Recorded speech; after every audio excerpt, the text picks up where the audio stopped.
বনের পশু চিনল ঝারে, চিনল না হায় মানুষ তারে। বনের পশু চিনল ঝারে, চিনল না হায় মানুষ তারে। আবু জাহেল বেরা মন্দ কাজে ছিল সেরা। আবু জাহেল বেরা মন্দ কাজে ছিল সেরা। আকাশ বাতাস কাঁদে যেন, আকাশ বাতাস কাঁদে যেন তাদের হাজার অনাচারে।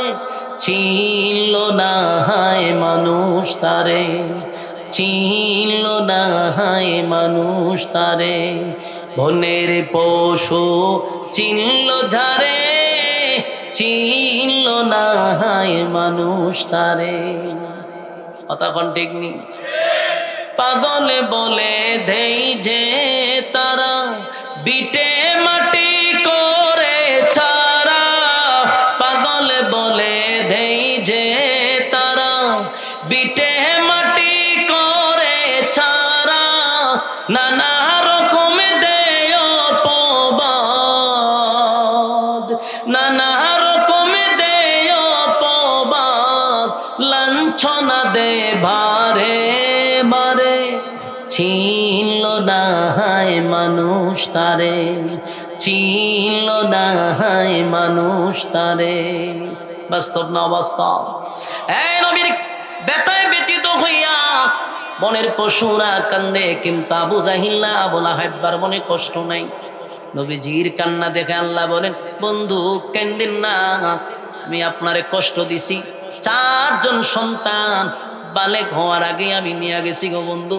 যদি আপনার সম্মান আর মর্যাদা বাড়ানোর জন্য আমি আপনার সন্তানগুলিকে ছড়াইয়া দিছি। আপনি খাতামান নবিয়্যিন, আপনার পরে কোনো নবী রাসূল আসবে না। তাই তো আমি আল্লাহ আপনার 4টা সন্তান বালেক হওয়ার আগেই আমি দুনিয়ার থেকে বিদায় করে দিছি। আমি আল্লাহ আপনার মনের মধ্যে একটা কষ্ট দিলাম, কারণ বাবার লাশ সন্তান কাঁধে নিতে পারে, কিন্তু সন্তানের লাশ বাবা কাঁধে নিতে পারে না রে। বাবার জন্য এটা বড় ভারী। বাবা সন্তানের লাশ বহন করতে কষ্ট পায়, বড় কষ্ট পায়, বড় কষ্ট পায়। নবী 1 জন 2 জন নয়, 4 জন সন্তানকে নিজের হাতে গোসল করাইছে। নিজের হাতে গোসল করাইয়া কাপন পড়াইয়া আমার নবী নিজেই জানাজা দিছে। নবী নিজের হাতে কবরে লামাইয়া মাটি দিছে। বাবার জন্য বড় কষ্ট। আল্লাহ কয়, বন্ধু 4 জন নিছি, আপনার মনে যে কষ্ট দিলাম, তবে আপনার এটা সুসংবাদ জানায়া দেই গো বন্ধু, আমি নিছি মাত্র 4 জন, আর আপনারে আমি দিছি হাজার হাজার হাজার হাজার কোটি কোটি রুহানি সন্তান। সুবহানাল্লাহ। রাসূল সাল্লাল্লাহু আলাইহি সাল্লাম কম্বল নিয়ে জড়ায়া ঘুমায় আছেন। আল্লাহ তখন ডাক দিছে, ইয়া আইয়ুহাল মুযাম্মিল কুমিল লাইলা ইল্লা কালিলা নিসবাহু আও ইনকুস মিনহু কালিলা আও জিদ আলাইহি ওয়ারাত্তিলিল কুরআন তারতিলা। আল্লাহ ডাক দিছে, ইয়া আইয়ুহাল মুযাম্মিল, এ কমলিওয়ালা, কুমিল লাইলা ইল্লা কালিলা, আর কত শুয়ে থাকবেন? এইভাবে যদি শুয়ে থাকেন তাহলে মিশন সাকসেস হবে না। আমি যে আপনাকে যে কাজের জন্য পাঠাইছি, যেই মিশনের জন্য পাঠাইছি, এটা তো সাকসেস হবে না। কুমিল লাইলা ইল্লা কালিলা, আপনি উঠুন, দাঁড়িয়ে যান। দাঁড়িয়ে রাতের যে কোনো একটা অংশে, রাতের যে কোনো অংশে আপনি দাঁড়িয়ে যান। এটাকে আল্লাহ কিয়ামুল লাইল, তাহাজ্জুদের নামাজকে উদ্দেশ্য করে বলেছেন। নিসফাহু আও ইনকুস মিনহু কালিলা, রাতের 2 ভাগের 1 ভাগ অথবা দ্বিতীয় অংশের যে কোনো একটা সময় আপনি দাঁড়িয়ে আমি আল্লাহর কাছে আপনি দাঁড়িয়ে যান, কিয়ামুল লাইল তাহাজ্জুদের নামাজে দাঁড়ান। দাঁড়ায় কি করবেন? আউজিদ আলাইহি ওয়ারাত্তিলিল কুরআনা তারতিলা। আপনি দাঁড়াইয়া দাঁড়াইয়া তারতিলের সাথে কোরআন তেলাওয়াত করুন। বন্ধুরে, বন্ধু বুঝাইতেছে, ইয়া আইয়ুহাল মুযাম্মিল কুমিল লাইলা ইল্লা কালিলা নিসফাহু আও ইনকুস মিনহু কালিলা আও জিদ আলাইহি ওয়ারাত্তিলিল কুরআনা তারতিলা।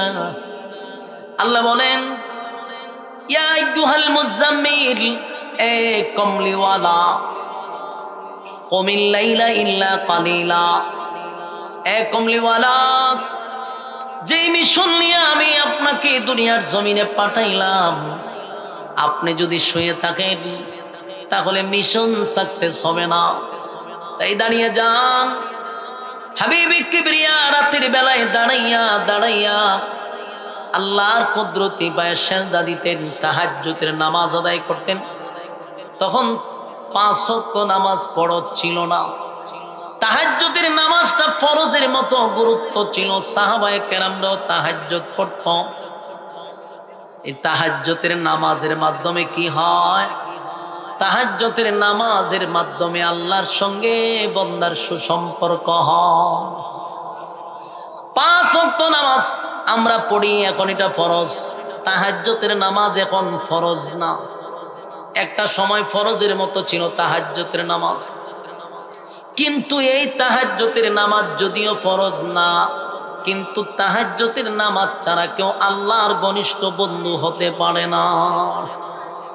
আমার কথা কি আপনারা বুঝেন? একটু হা না কয়েন। আপনারা যেইভাবে শুয়ে বসে আছেন ওই দিন হারিয়া কথা কয়, নিজে ওয়াজ শুনে না, আরেকজন হুমতেও দেয় না। কথাগুলি মনোযোগ দিয়ে শুনেন। 5 ওয়াক্ত নামাজ পড়ি আমাদের স্বার্থে। বলুন কিসের স্বার্থে? আমাদের ব্যক্তির স্বার্থে আমরা নামাজ পড়ি। 5 ওয়াক্ত নামাজ পড়লে জাহান্নাম থেকে বাঁচা যাবে। জাহান্নামের আগুন থেকে বাঁচার জন্য আমাদের স্বার্থে আমরা পড়ি। 5 ওয়াক্ত নামাজ পড়লে আল্লাহ জান্নাত দিবে, এটা আমরা জান্নাত পাওয়ার জন্য 5 ওয়াক্ত নামাজ পড়ি। এটা তো আমরা স্বার্থের জন্যই পড়ি, এটা পড়তেই হবে, না হয় বাঁচানো যাইব না, জান্নাত পাওয়া যাবে না। কিন্তু তাহাজ্জুদের নামাজ না পড়লে গুনাহ হবে না, পড়লে সওয়াব, না পড়লে গুনাহ নাই। কিন্তু এই তাহাজ্জুদের নামাজ যদি কেউ না পড়ে আল্লাহর সঙ্গে তার বন্ধুত্ব হয় না। পৃথিবীতে যারা আল্লাহর ওলি ছিল, আল্লাহর বন্ধু ছিল, আল্লাহর মহব্বতের কোনো বান্দা ছিল, অবশ্যই তারা কুমিল লাইলা ইল্লা কালিলা নিসফাহু আও ইনকুস মিনহু কালিলা, তারা রাতের এক অংশে দাঁড়াইয়া দাঁড়াইয়া ওয়ারাত্তিলিল কুরআনা তারতিলা, রাতের একটা অংশে দাঁড়াইয়া দাঁড়াইয়া তারা কোরআনে কারীম থেকে তেলাওয়াত করছে তারতিলের সাথে। তারতিলের সাথে এখানে তারতিল কেন বলা হলো?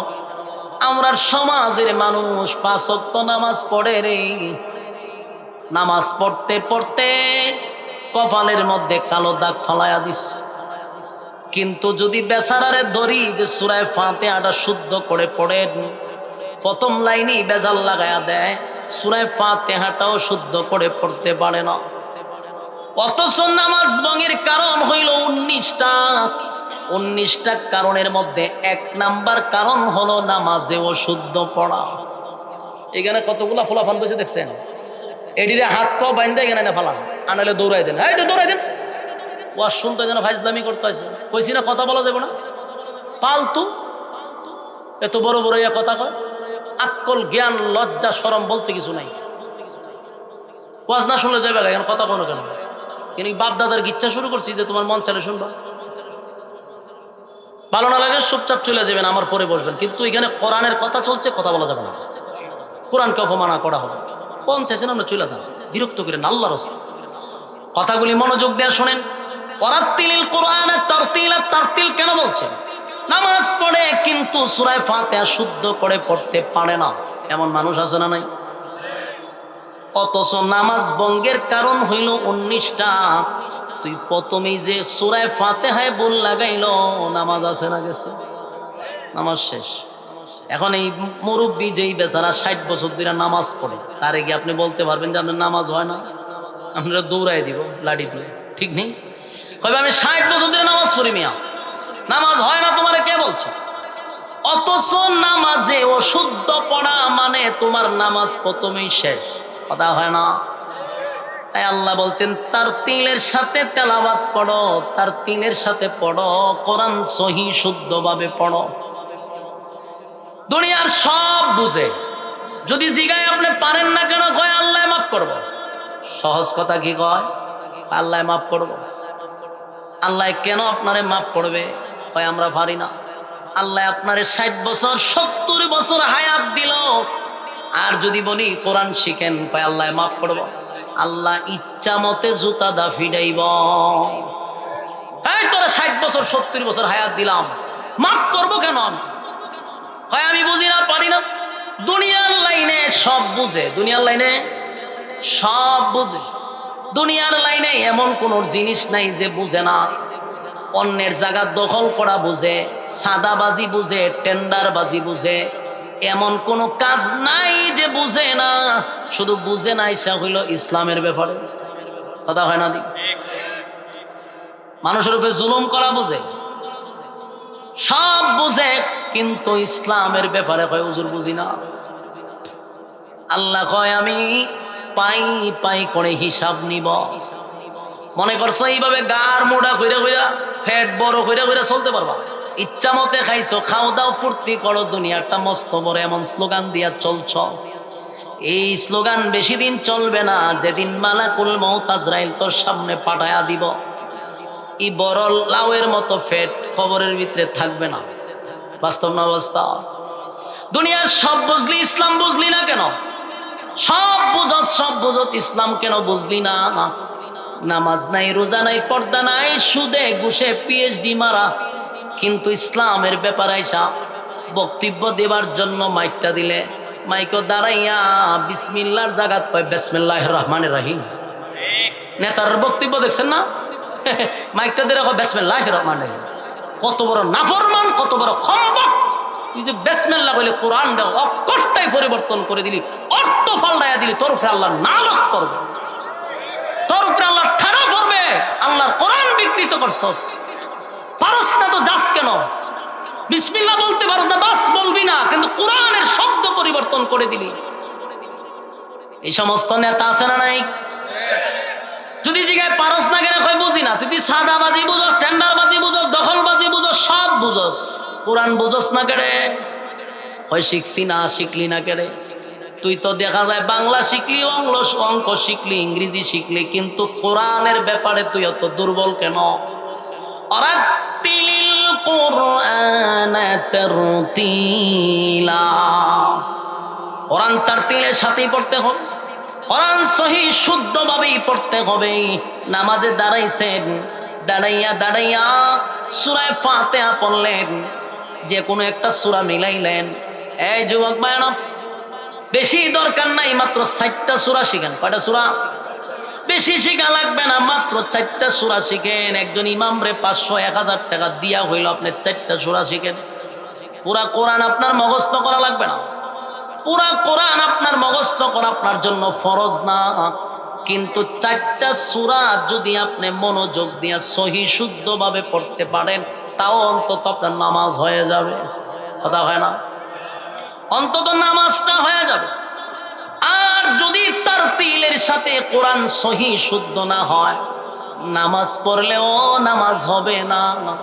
কত মানুষ নামাজ পড়ে রে, নামাজের ওয়াজিব যে 14টা, যদি জিজ্ঞান 14টা কি কি বলতে পারে না, আছে না নাই? নামাজের ওয়াজিব জানে না। দেখবেন রুকু থেকে সোজা হইয়া দাঁড়ানোটা হইল ওয়াজিব। ওয়াজিব কমপক্ষে 1 তাসবিহ পরিমাণ দাঁড়ানো ওয়াজিব। কিন্তু আমি বহু মুসল্লি দেখছি ব্যাখা হইয়াই আবার নিচে যায়, সোজা হইয়া দাঁড়ায় না। দেখছেন এরকম নামাজ? রুকুর থেকে সোজা হইয়া দাঁড়ানো ওয়াজিব, কিন্তু দেখেন ব্যাখা ওই সেজদার জায়গা দেখছেন নি এরকম বেচারা চিন্তা করে সেজদার তো যাওয়াই লাগবো, তার সোজা হইতাম করে বাইপাসে জায়গা, এই জন্য আর সোজা হয় না, ওই ব্যাখা মাইরই সেজদার জায়গা। বলুন ওয়াজিব আছে না গেছে? নামাজ শেষ। বহু মানুষ নামাজের প্রতি রাকাতে রাকাতে ওয়াজিব সারে বলতে পারে না, নামাজের সুন্নত পারে না, নামাজের ওয়াজিব কটা পারে না, নামাজ ভঙ্গের কারণ জানে না। বলুন এগুলা শেখার দরকার আছে না নেই? আপনি আলেম হইতেব বিষয় এমন না, একজন মুসলমান হিসাবে আপনি যে কোনো লাইনের হন, ডাক্তার হন, ইঞ্জিনিয়ার হন, নেতা হন, খেতা হন, অসুবিধা নেই, কিন্তু একজন মুসলমান হিসাবে আপনার যতটুকু শিক্ষা দরকার অতটুকু শিখতে হবে। কথা হয় না? আল্লাহ বলেন তারতিলের সাথে কোরআন তেলাওয়াত করেন।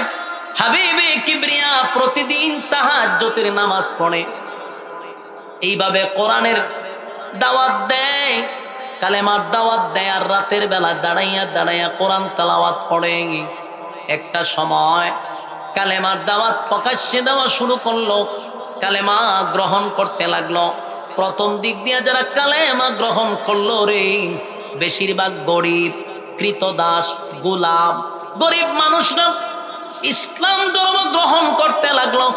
এত গরিব, এত গরিব, এত গরিব, গোলামের ঘরের গোলাম, যার বাপও ছিল গোলাম, নিজেও গোলাম, এমন কৃতদাস গুলা কালেমা পড়ে ঈমান আনছে। সাহাবায়ে কেরাম কালেমা পড়ার পরে যখন মানুষের সামনে নবী দাওয়াত দেয়, লা ইলাহা ইল্লাল্লাহ মুহাম্মাদুর রাসূলুল্লাহ, এ মক্কার মানুষ, এতদিন তোমরা আমাকে শুধু আব্দুল্লাহর পুত্র মুহাম্মদ বলে ডাকছো, আজকের থেকে আমি শুধু মুহাম্মদ না, আমি হলাম মুহাম্মাদুর রাসূলুল্লাহ সাল্লাল্লাহু আলাইহি ওয়াসাল্লাম।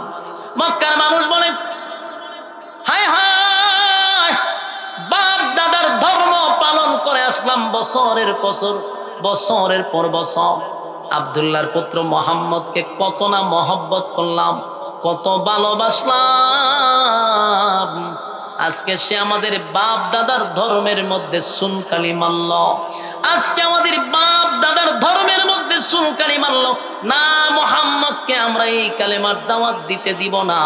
তাই তো আবু লাহাব আল্লাহর নবীর আপন চাচা হওয়া সত্ত্বেও পাথর লইয়া নবীরে মারার জন্য গেল, পাথর লইয়া মারার জন্য গেছে, আর বলছে মুহাম্মদ তুমি ধ্বংস হও। আল্লাহর নবী যখন দাওয়াত দেয়, এই কথা বলার সাথে সাথে আবু লাহাবও পাথর লইয়া মারতে যায়। আল্লাহ কয়, বন্ধু আপনারে পাথর লইয়া মারতে গেছে, আমি আল্লাহ বরদাস্ত করি না। সাথে সাথে সাথে সাথে আল্লাহ প্রতিবাদ করছে, সূরা লাহাব নাজিল করে, তাব্বাত ইয়াদা আবি লাহাবি ওয়া তাব। আবু লাহাব বলছে, মুহাম্মদ তুমি ধ্বংস হও। আপনারা যা শুরু করলেন ভাই, একটু কথা আমরা না বলি, বিরক্ত হইতেছেন আপনারা? আমি ছেড়ে দিতেছি, আপনার পরবর্তী বক্তা নিয়ে আসেন, অসুবিধা কি? বিরক্ত লাগলে আমার ইঙ্গিত দেন, এইভাবে কথা বললে আমি ওয়াজ করুন কেমন? আপনারা বক্তা একজন নিয়ে আসেন, বিরক্ত লাগলে আমি যাইতে রাজি। কথাগুলো একটু মনোযোগ দিয়ে শুনেন। তাব্বাত ইয়াদা আবি লাহাবি ওয়া তাব, সূরা লাহাবের 5টা আয়াত আছে, জোরে কোন কয়টা? 5 আয়াতের মধ্যে 3টা আয়াতই হলো আবু লাহাবরে নিয়া, 2টা আয়াত হলো উম্মে জামিল আবু লাহাবর বউরে নিয়া। একটু খেয়াল করেন, নবীরে গালি দিল আবু লাহাব, কি বলছে? মুহাম্মদ তুমি ধ্বংস হয়ে যাও। আল্লাহর নবী প্রতিবাদ করে নাই, প্রতিবাদ স্বয়ং করছে কে? আল্লাহ কয়, বন্ধু আমারে যদি কেউ গালি দেয় গো বন্দা, আমি হাত দিয়া মানুষ আমি বানাইছি, আসমান জমিন সূর্য চন্দ্র গ্রহ নক্ষত্র পাহাড় পর্বত সাগর নদী নালা খাল বিল কীট পতঙ্গ, যা দেখি যা দেখি না, সমগ্র সৃষ্টি জগৎ আল্লাহ বানাইছে অনলি মাত্র 6 দিনে। সুবহানাল্লাহ, 6 দিনে বানাইল, তাও হাত দিয়া ধরে নাই। মালিক হুকুম দিছে তো সব হয়ে গেছে। আল্লাহ কয়, কিন্তু মানুষটা মাত্র 3.5 হাত।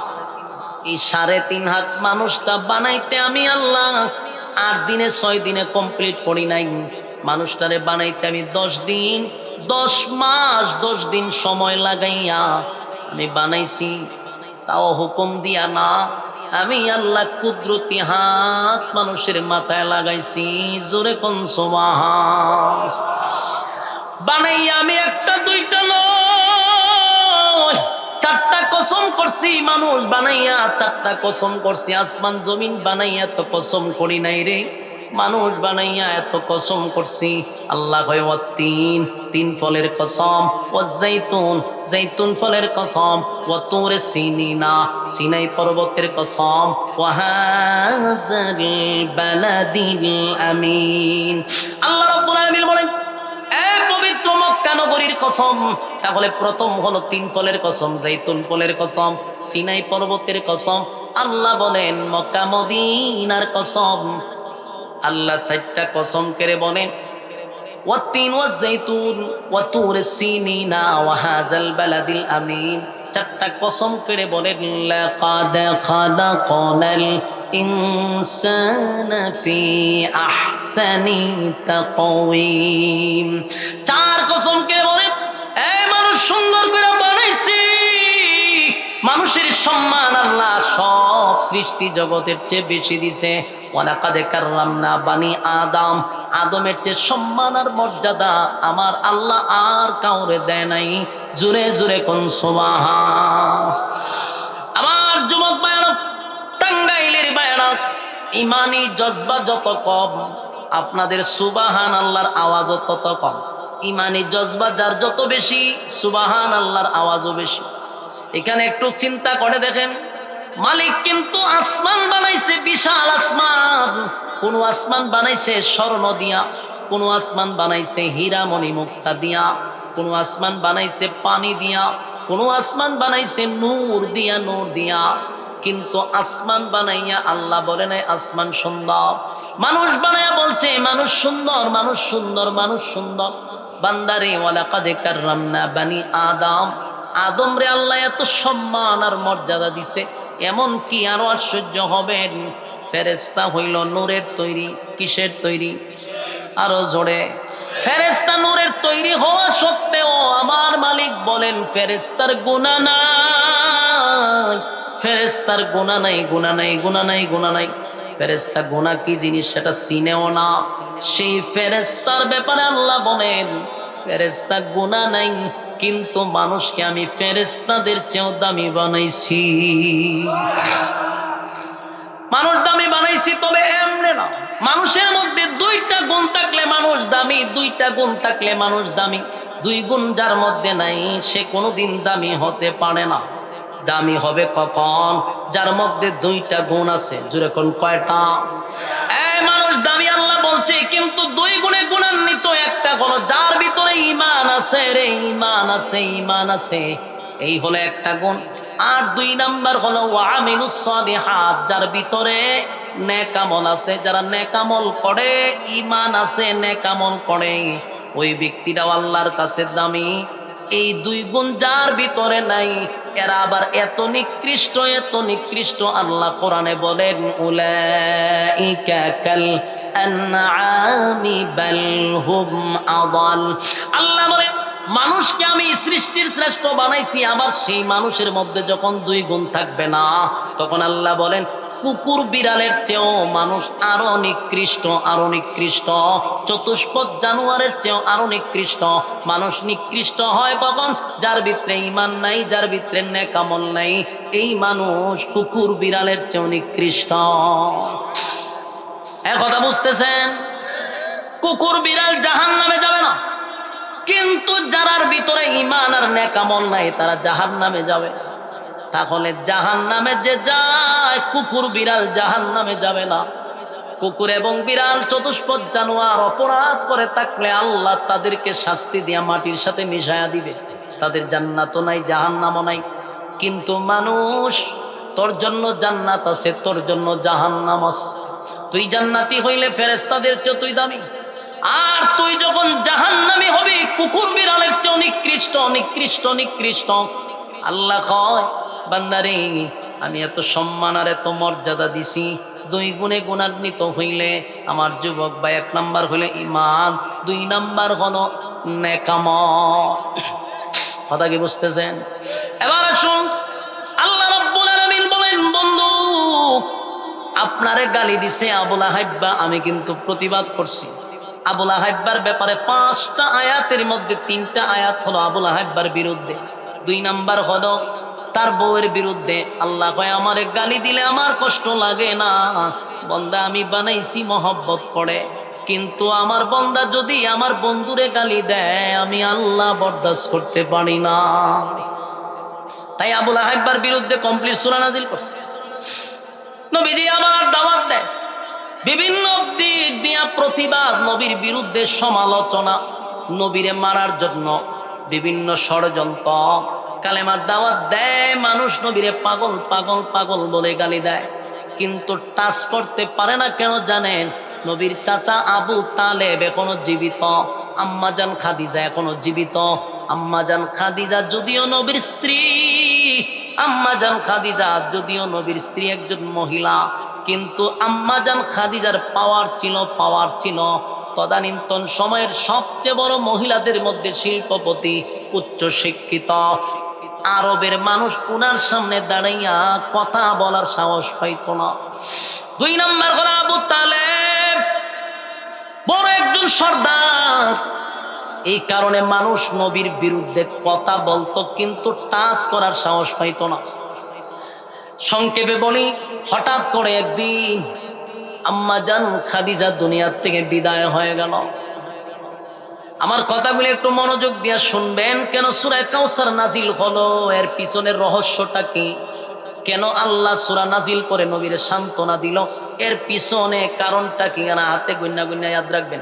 1 নাম্বার হলো আম্মাজান খাদিজা দুনিয়ার থেকে বিদায় হয়ে গেছে। বলুন তো দেখি, নবীর মনে কষ্ট আছে না নাই? যেই স্ত্রী আম্মাজান খাদিজার কাছে নবীজি সুখের কথা, দুঃখের কথা, সুখের কথা, দুঃখের কথা সব কিছু আম্মাজানের সাথে শেয়ার করত। আম্মাজান শিক্ষিত ছিল, বুদ্ধিমতী ছিল, নবীরে সান্ত্বনা দিত। এই কলিজার টুকরা স্ত্রী দুনিয়ার থেকে বিদায় হয়ে গেছে রে, নবীর মনে একটা ধাক্কা লাগছে। কিছুদিন যেতে না যেতে আরেকজন নবীরে যিনি মহব্বত করতেন নিজের বাবার মতো, আবু তালেব, উনিও দুনিয়ার থেকে বিদায় হয়ে গেছে। 2 জন ব্যক্তি নবীরে শেল্টার দিত, 2 জন দুনিয়ার থেকে বিদায় হয়ে গেল। বলুন নবীর ভিতরে কষ্ট আছে না নাই? আল্লাহর নবীর ভিতরে কষ্ট। 2 জন নবীরে খুব বেশি সাপোর্ট করত, 2 জন দুনিয়ার থেকে বিদায় হয়ে গেল।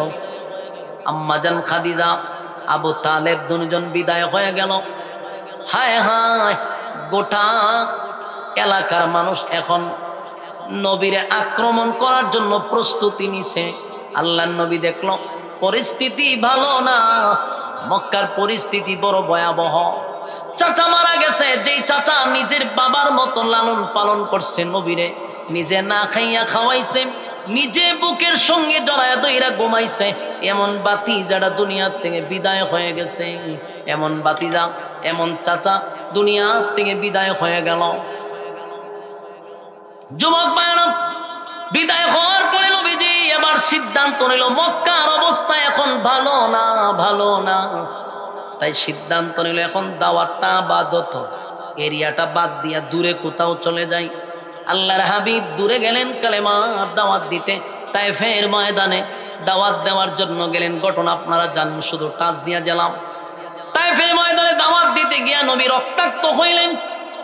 আঘাতের পর আঘাত, আঘাতের পর আঘাত, চামড়া ফেটে ফেটে নবীর রক্ত মোবারক বাহির হইছে। এত রক্তাক্ত হইছে, নবী বেহুশ হয়ে জমিনে পড়ে গেল। এরপরও তারা নবীকে মারতেই লাগলো। আল্লাহর নবী আঘাতপ্রাপ্ত হইয়া আবার মক্কায় ফিরে আসলো। ইয়াদ রাখবেন, 1 নাম্বার বিবি চলে গেছে, চাচা চলে গেল, এবার নিজে রক্তাক্ত হইল। কয়টা হইল? 3টা। 4 নাম্বার হলো নবীর যে সন্তান ছিল, 4 জন ছেলে ছিল।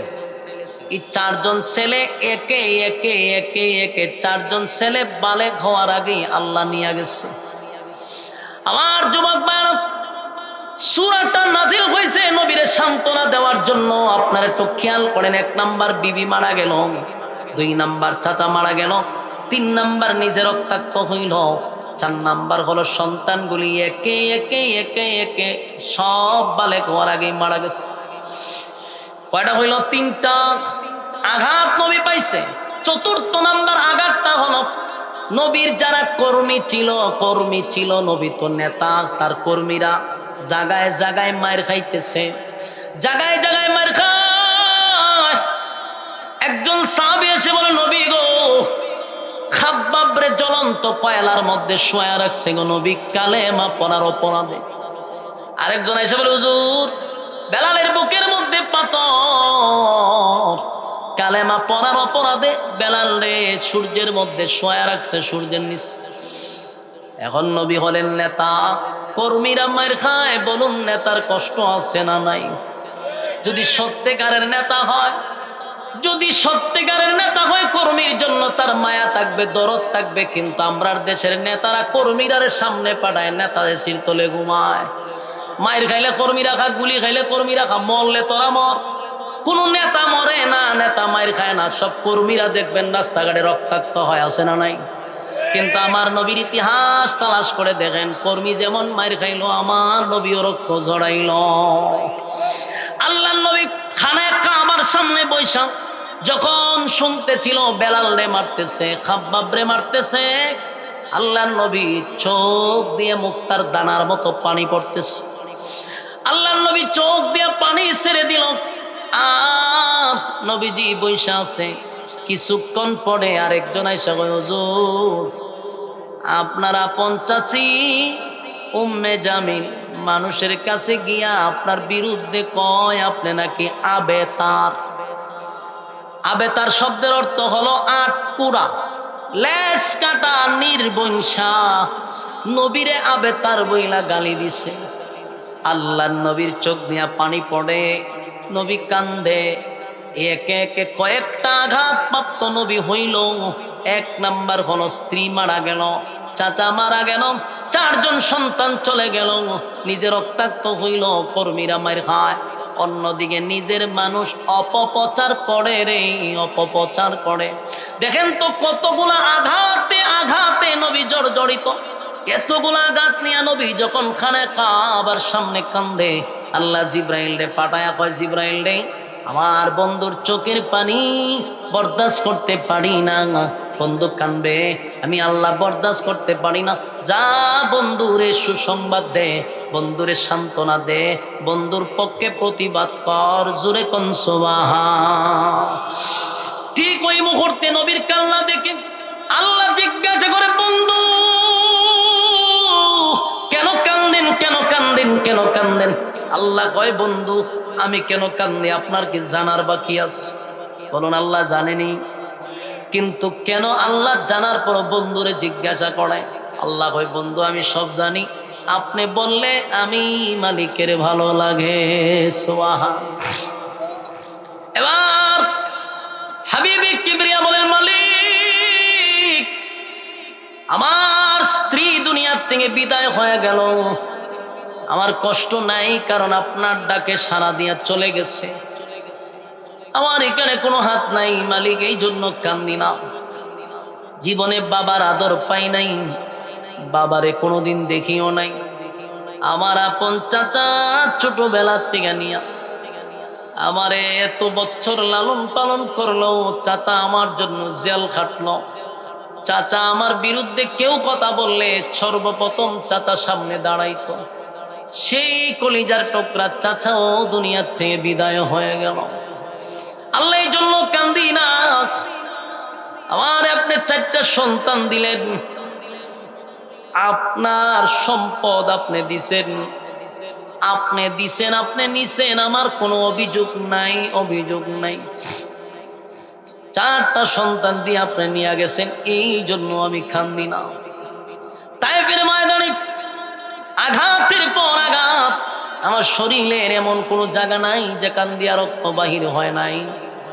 আল্লাহ এত রক্ত জড়াইছি, এই জন্য কান্দি না, এই জন্য আমি কান্দি না। কারণ আপনার দিনের দাওয়াত দিতে গিয়া যদি মার খাইতে হয়, আমি শাহাদাত বরণ করতে রাজি, মনের মধ্যে কোনো কষ্ট নাই। আল্লাহ বলে, বন্ধু তাহলে কেন কাঁদলেন? বলে মালিক আমার কান্নার একটা কারণ হলো এতগুলা আঘাতে আঘাতে আমি জর্জরিত, স্ত্রী চলে গেল, চাচা চলে গেল, নিজে মার খাইলাম, আমার সন্তান মারা গেল, কর্মীরা মার খাইতেছে। উচিত ছিল তো আমার নিজের মানুষগুলো আমার একটু সান্ত্বনা দিত, আমার মানুষগুলা যদি আমার সান্ত্বনা দিত। আল্লাহ আমার সন্তান মারা গেল, স্ত্রী চাচা মারা গেল, একটা মানুষ আমার এই পর্যন্ত সান্ত্বনা দিল না, তাও আমার দুঃখ ছিল না। দুঃখ লাগলো আমার আপন চাচি হইয়া কেমনে গো মানুষের কাছে গিয়া কয় আমি পাগল, আমি আবেথার। নাউজুবিল্লাহ আছে। আমার নবীর আপন চাচি মানুষের কাছে নবীর বিরুদ্ধে কথা বলতে লাগলো। নবী চোখের পানি ছেড়ে কান্দে আর বলে মালিক আমারে পাগল পাগল বলে, আল্লাহ আমারে আবেতার বলে। আপনি সন্তান নিছেন, আপনি সন্তান দিছেন, আপনি সন্তান নিছেন, কিন্তু তারা আমারে আটপোড়া বইলা গালি দেয়। আমার কষ্ট লাগছে, নিজের মানুষ হইয়া কেমনে গো আমারে এইভাবে গালি দেয়। আমার মা নেই, বাবা নেই, আত্মীয় স্বজন কেউ নাই, আপন চাচি হইয়া আমার বিরুদ্ধে কথা বলল। আল্লাহ এটা আমার বড় কষ্ট লাগছে।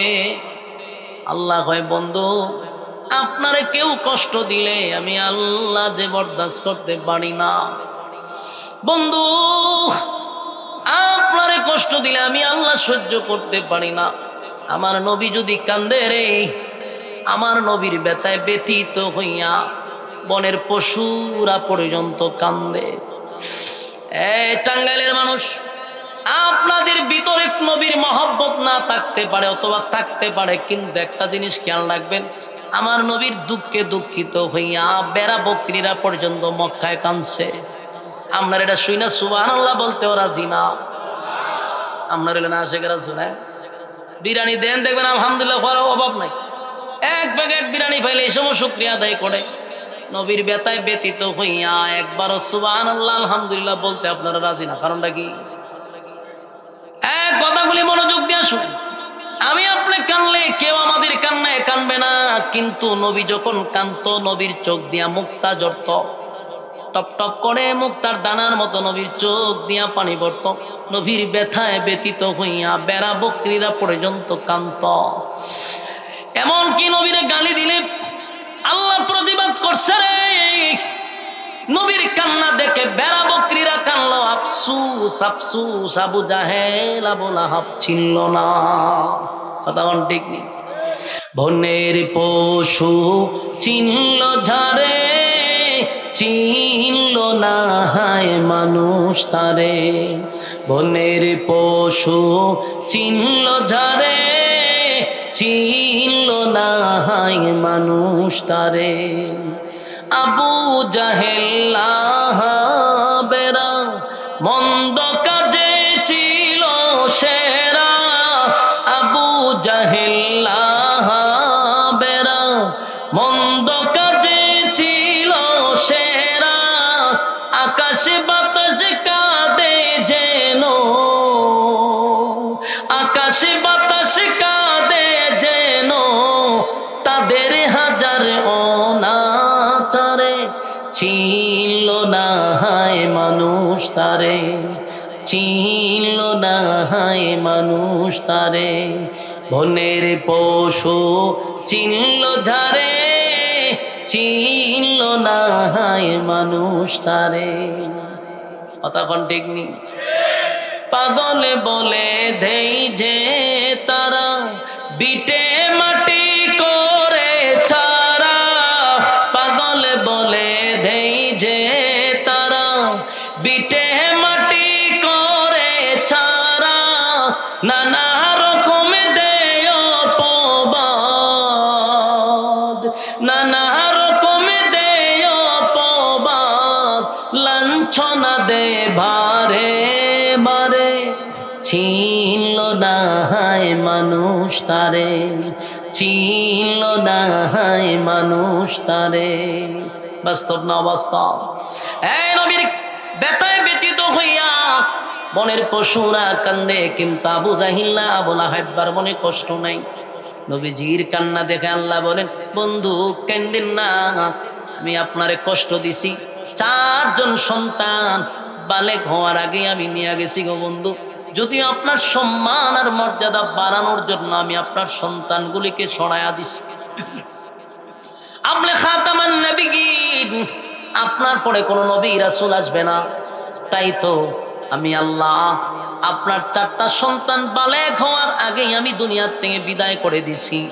আমি আল্লাহ আপনার মনের মধ্যে একটা কষ্ট দিলাম, কারণ বাবার লাশ সন্তান কাঁধে নিতে পারে, কিন্তু সন্তানের লাশ বাবা কাঁধে নিতে পারে না রে। বাবার জন্য এটা বড় ভারী। বাবা সন্তানের লাশ বহন করতে কষ্ট পায়, বড় কষ্ট পায়, বড় কষ্ট পায়। নবী 1 জন 2 জন নয়, 4 জন সন্তানকে নিজের হাতে গোসল করাইছে। নিজের হাতে গোসল করাইয়া কাপড় পরাইয়া আমার নবী নিজেই জানাজা দিছে। নবী নিজের হাতে কবরে নামাইয়া মাটি দিছে। বাবার জন্য বড় কষ্ট। আল্লাহ কয়, বন্ধু 4 জন নিছি, আপনার মনে যে কষ্ট দিলাম, তবে আপনার একটা সুসংবাদ জানায়া দেই গো বন্ধু, আমি নিছি মাত্র 4 জন, আর আপনারে আমি দিছি হাজার হাজার হাজার হাজার কোটি কোটি রুহানি সন্তান। সুবহানাল্লাহ। আমরা যে নবীর উম্মত, আমরা হলাম নবীর রুহানি সন্তান, কথা হয় না? আমরা হলাম নবীর রুহানি সন্তান। বন্ধু আপনার 4 জন নিছি, কোটি কোটি হাজার কোটি রুহানি সন্তান দিছে। বেঈমানরা আপনার বিরুদ্ধে অপপ্রচার করে, আবে তার বলে গালি দেয়, আপনি নির্বংশা, আপনি দুনিয়ার থেকে বিদায় হইলে আপনার নাম নেওয়ার মতো কেউ থাকবে না, আপনার নাম কেউ বলবে না, এমন কথা তারা বলল। বন্ধু আপনি জানেন না, আপনার সন্তান থাকলে আপনার বিরুদ্ধে কেউ গালি দিলে প্রতিবাদ করত, কিন্তু বন্ধু আপনার রুহানি সন্তানগুলি আপনার বিরুদ্ধে 100 বছর পরে, 1000 বছর পরে, 5000 বছর পরেও যদি আপনারে কেউ গালি দেয়, আপনার রুহানি সন্তানরা নিজের জীবনটা দিয়ে হলো আপনার ইজ্জত ধরে রাখবে। ঠিক আজকে যদি বাংলাদেশে কেউ নবীর বিরুদ্ধে কথা বলে, আমরা কি ঘরে বসে থাকব? গত 16 বছর কত ব্লগার আমার নবীর বিরুদ্ধে গালি দিল, কিন্তু আজ পর্যন্ত বিচার হলো না। শেখ মুজিবুরের বিরুদ্ধে কথা বললে সাথে সাথে গ্রেফতার করা হতো, আয়নাঘরে বন্দি করা হতো, কিন্তু আমার কলিজার টুকরা নবীর বিরুদ্ধে কথা বললে একটা বিচার 16 বছরে বাংলার জমিনে হয় নাই। আমার যুবক ভাইরা, একটা দুইটা বহু ঘটনা আমাদের চোখের সামনে। বুলাতে 7 জন শাহাদাত বরণ করছে আমাদের আলেমরা, শুধু নবীর ইজ্জত রক্ষা করতে গিয়া। শাপলা চত্বরে যে একত্রিত হয়েছিল, এটার পিছনে ছিল নবীর ইজ্জত রক্ষা করা। নেক্সট টাইমে যারা আসবে অথবা আসবে, তাদেরকে আমরা বলে দিচ্ছি, বাংলাদেশ হলো 96% মুসলমানের দেশ। এদেশে আমি ব্যক্তিরে গালি দাও, কোনো অসুবিধা নাই, কিন্তু নবীর বিরুদ্ধে যদি কেউ কথা বলবা, তোমার শরীরের কাপড় থাকবে না। ঠিক কিনা বলেন? এটা থাকবে না।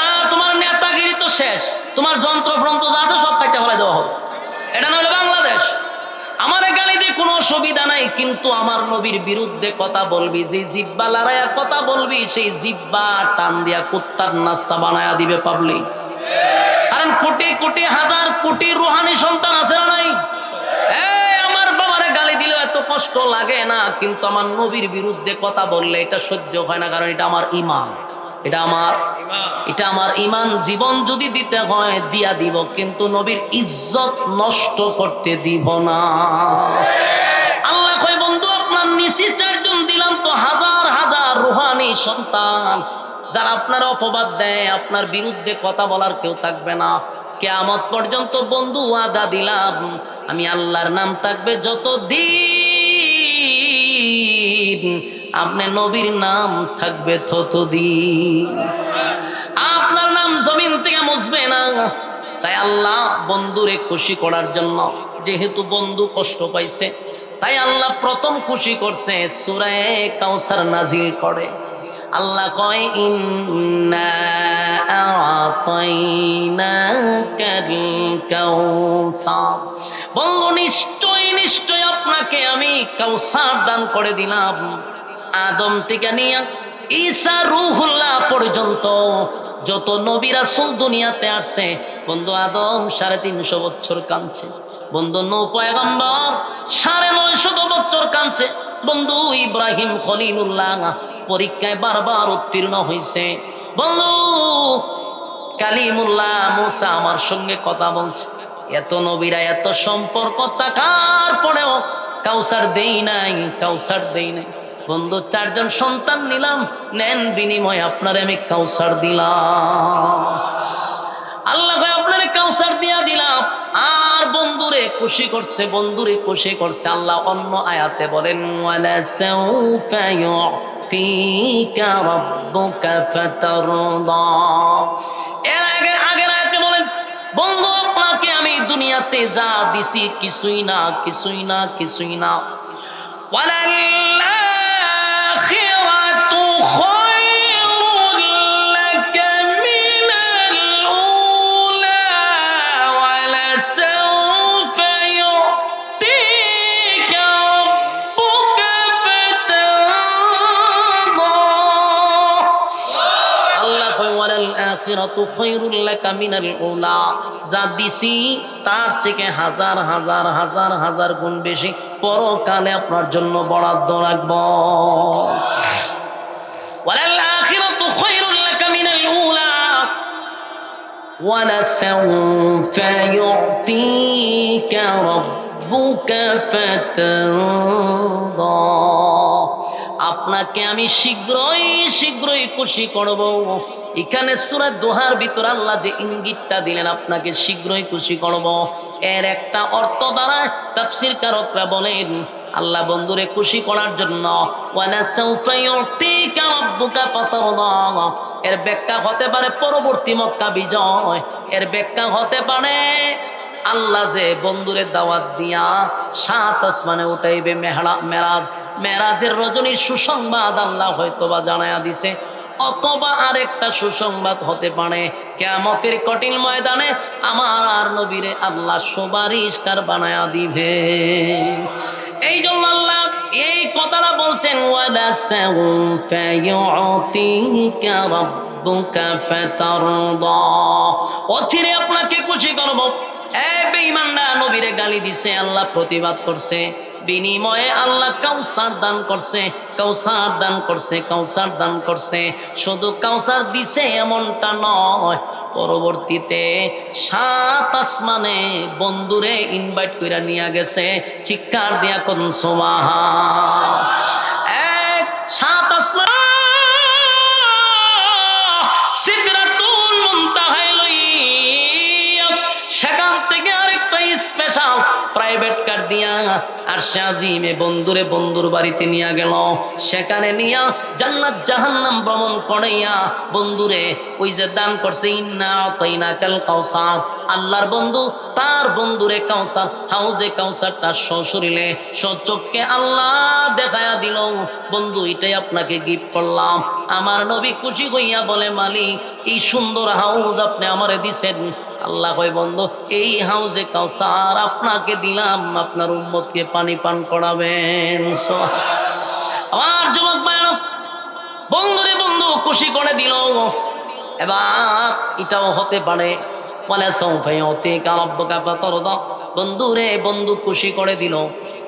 আর এরপর আল্লাহ বলেন ইন্না আ'তাইনাকাল কাউসার ফাসাল্লি লিরাব্বিকা ওয়ানহার, বন্ধু ফাসাল্লি লিরাব্বিকা ওয়ানহার, আপনি আপনার মালিকের জন্য সালাত আদায় করেন আর মালিকের জন্য কুরবানি দেন, সালাত এবং কুরবানি করেন।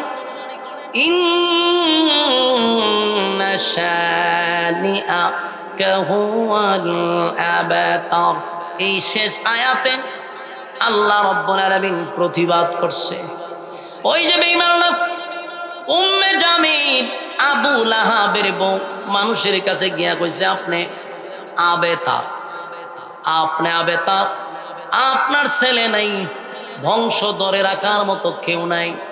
এই কথাটা আবুল আহাবের স্ত্রী মানুষের কাছে গিয়া কইছে, নবী আপনার কষ্ট লাগতে পারে। তারা বলছে আপনার নাম নেওয়ার মতো কেউ থাকবে না, কারণ সন্তান দিয়া বংশ হয়, ছেলে দিয়া বংশ হয়, মেয়ে দিয়া না। তারা বুঝাইতে চায় আপনার ছেলে নাই, আপনার বংশ ঠিকবে না।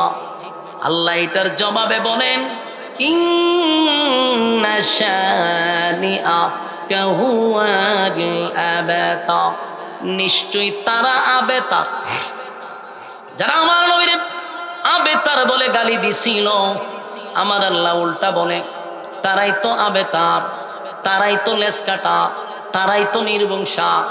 কারণ এরা দুনিয়ার থেকে বিদায় হয়ে গেলে পড়ে কেউ এদের নাম, কেউ তাদের নাম নিবে না।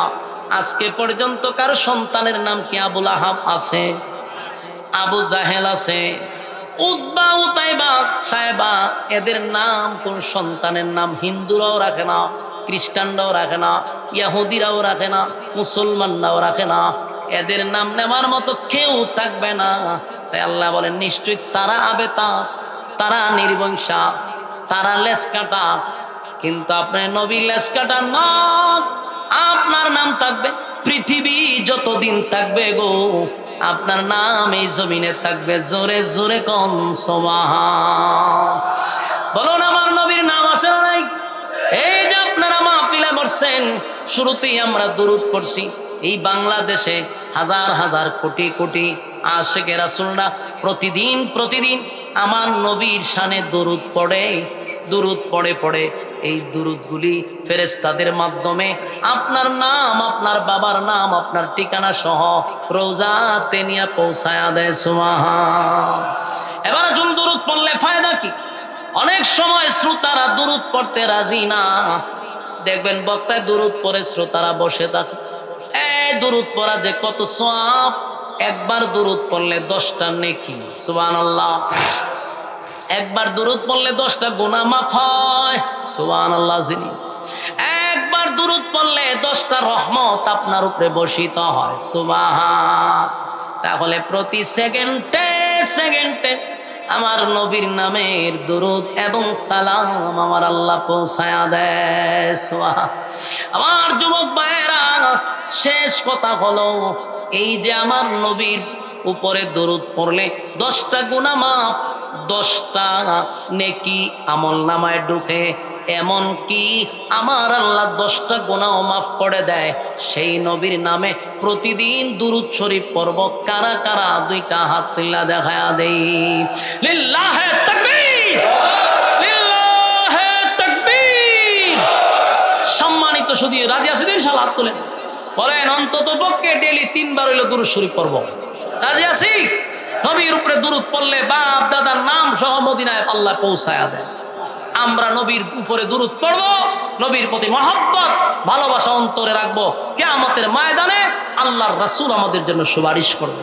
সম্মানিত সুধী, আমি আপনাদের সামনে একটা সূরার উপরে আলোচনা করেছি, সূরা কাউসারের উপরে। আমার পরবর্তীতে আমাদের বাংলাদেশের একজন উজ্জ্বল নক্ষত্র মুফতি আরিফ বিন হাবিব আসতে একটু দেরি হতে পারে। অসমাপ্ত বক্তব্যগুলি এখন যিনি শেষ করবেন